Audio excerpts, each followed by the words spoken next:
It's going to take more than food to end hunger. That is the message from the Maryland Food Bank. Joining us now is Meg Kimmel, Executive Vice President of Programs and External Affairs. Thank you so much for joining us. Thank you for having us. So first of all, let's just talk about the overarching issue of hunger, especially in our state. How pervasive is it? Hunger is a big problem in Maryland. This is the time of year when a lot of people are thinking about holidays and food, so thank you for the opportunity to talk a little bit about this issue and raise awareness, hopefully do some education.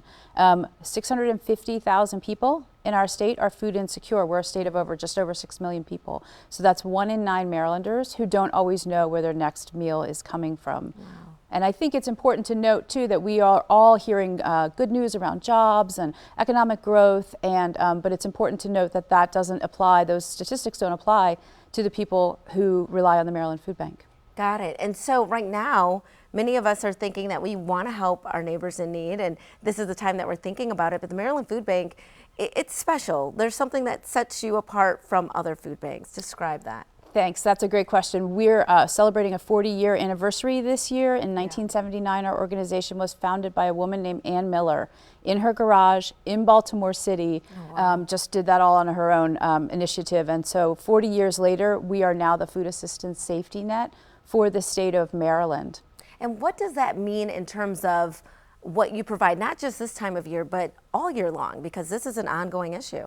Right. So one of the kind of primary reasons that we exist and the work that we do is to go out and find food. So we work in partnership with thousands of other community-based organizations across the state. We find the food, we get that donated to the Maryland Food Bank, and then we turn around and redistribute that out to other organizations. So that's really important work for us, and that's important work for the communities that rely on us. And so how can we and our viewers support you in the work that you do? Right. So one of the things that we do in addition to finding donated food is we buy a lot of food. Okay. So we are facing increasing pressure. Retailers, wholesalers are finding they're keeping lower inventories. They're doing a better job of managing their inventories. And so there's just less food that's being donated to the Maryland Food Bank. So we purchase a lot, as well as the donated work that we do. So the good news there is that we can then control what we buy. We can buy more nutritious food. We can buy food that people need and that people like to eat for their families, but it costs us money. So financial donations are great because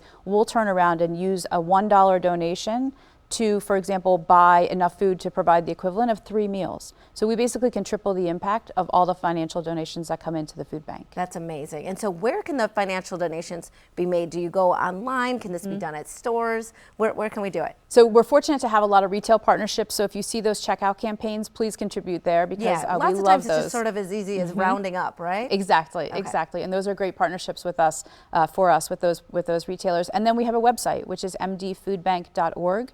And people can go on there and just make a gift directly. And I mean, working with the Maryland Food Bank, how is it for you to be a part of this organization and sort of see that impact firsthand? It's incredible, quite honestly. I've been there for over 7 years, and the work, unfortunately, is not getting lower. The amount of work that we have to do isn't dropping, but what we are doing is providing such a critical resource for working families, for senior citizens, for kids, even active military and veterans, increasingly relying on the food bank just on a monthly basis to make ends meet. So really inspiring work, very, very gratifying to be part of it, and we can't do it alone. So we really rely on community partnerships, whether it's this interview today or those food retailers and the checkout campaigns, individuals who make gifts. We're trying to really build a movement here to make a difference. Well, thank you for giving us this information and letting us know how we can help, just as easy as going to mdfoodbank.org.